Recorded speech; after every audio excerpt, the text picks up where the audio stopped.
Hello everyone and welcome back to another book review. I am back from vacation and I have a massive backlog of books that I need to review because I read quite a number of books before I went on vacation, but I didn't get around to reviewing all of them before I left on vacation. So I have a lot to review and a lot to catch up on, so that's what I'm going to get started on.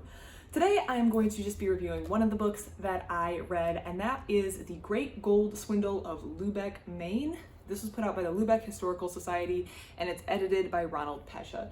So I was not sure what to expect in this book. I just decided to get it. I actually didn't wind up going to the town mentioned here. It's quite further north than I was going on my trip, but I wanted to get it out and read it because the gold swindle seemed like a very interesting situation to learn about. So this book is actually, as I kind of alluded to, it says edited by Ronald Pesha, and that's because this is a reprint of something that was printed by someone else in the 1940s, late 1940s to early 1950s. So this book is almost entirely just a reprint of articles that were put out by an individual named Carrie Bangs from Lubec, Maine from 1949 to 1951. So the swindle, that is the title or the subject of this book, took place in the 1800s, and Carrie Bangs, a resident of this town, is writing about the situation 50 years later in her local paper, using local sources or just what she knows or what she's heard about it. So she's rewriting this, and the Lubec Historical Society has put it all together in this book form, and the editor, this Ronald Pesha individual, has gone through and he's sometimes added commentary or photos when necessary to explain things, but otherwise mostly just kind of compiled it in a neat format, included some additional information, and put it together. So we're basically rereading something or a series of newspaper articles that were put out almost like a local history, local interest story in the local paper from 1949 to 1951, just with some modern commentary in this book. And a lot of it has like this old type text. I don't know how to describe this, which those are the articles, and the original publication date is included, as well as areas. Let me find one. As we can see, photographs that the editor has included that may help us understand the story. So this story features two individuals. Our swindlers, our main characters. One of them, who is actually a Reverend Prescott Jernigan. I just said Jernigan in my head. I wasn't sure how to pronounce his name. It's Jernegan. So I was just saying Jernigan, and his accomplice, Charles Fisher. So these two individuals decide they're going to embark on a get-rich-quick scheme, sort of. Mostly they're just going to defraud investors. This whole scheme revolves around something that I actually thought about as a kid, and that is there are a lot of things dissolved in ocean water, one of which being gold. And as a kid, when I read this in whatever textbook or book from the library I was reading, I thought, well, why don't we just extract the gold from the water and then you could have a ton of money?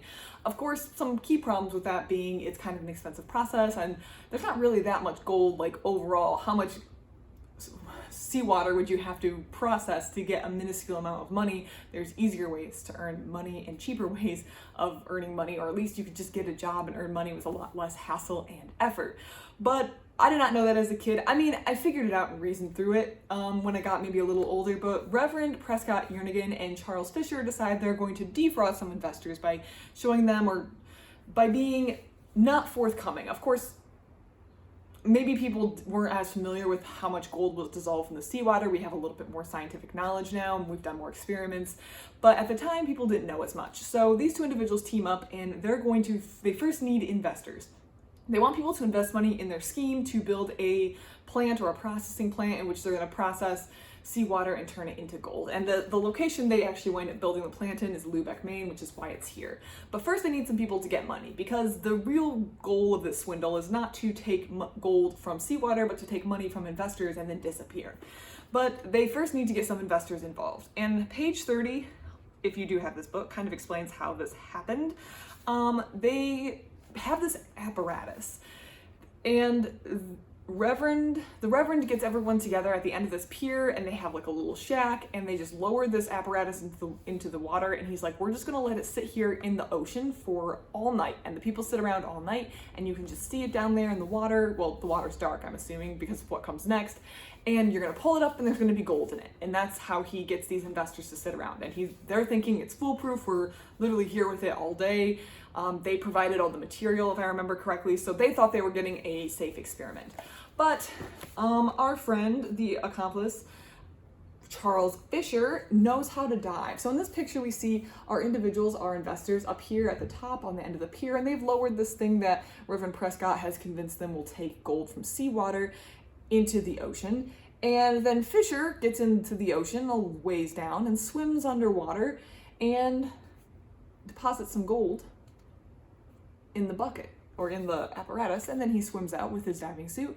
And in the morning, when the investors pull up the apparatus, there's gold in it, and it appears to work. And they provided all this stuff, and they watched it, and they were there all night. Well, they didn't, I assume, watch the box itself, but they were sitting with it, and it doesn't seem like anyone could have come in and out, so it seems foolproof. So they decide to invest. And it basically becomes a scheme where they go to Lubec, Maine, and they build this factory, and they claim that it's turning seawater into gold, and they get more investors, so that turns more seawater into gold, so they get more investors. Basically, they're taking the money from the investors and using it to kind of prove what they're doing, and it's just kind of this pass-through process. Of course, they're not going to be able to keep it up forever, and by the time they think that the whole game might be up, they might be revealed, or I don't know, they just decided the timing was kind of, they had enough. Both of our individuals decide to part ways. The interesting part about this is, I felt like the lack of consequences for the individuals involved. It was just kind of an interesting piece of local history. It's the kind of history that is not going to appear in your textbook. This is not something that's going to be discussed in your American history textbook. This is not going to be discussed in your world history textbook if you're not in the United States. This is something that just, I feel like, isn't going to be included in something like that, but it's that local interesting history that gives you kind of the flavor of the place you live in or a place that you visit. And I really like getting these local stories because we all learned about the big things that happen in history that move the, for lack of a better term, plot of human history along. But there's also all these little things that happen in local communities that don't get a lot of recognition or a lot of people don't know about outside of the local community. And so reading a book like this gives you kind of a taste for what life might be like or what might be happening in all these towns that you may be less familiar with or that you don't know about. I didn't know this swindle happened. I didn't know about these individuals. And this was kind of, it was a little under 200 pages. So it was a rather short read, but it was great. It was enjoyable, and I had a really, it was really interesting to read about this little piece of local history that I wouldn't have known about had I not read this book. And someday I would like to visit this town, and when I visit this town, I'm definitely going to be trying to find the sites where all of this stuff happened, because knowing this little piece of local history just kind of keeps things interesting. If you've read this book, if you've read anything like it, if you're from the region, if you have anything to add, please put it in the comments below. I love to get your comments. Otherwise, thank you so much for watching, and I hope you have a great rest of your day.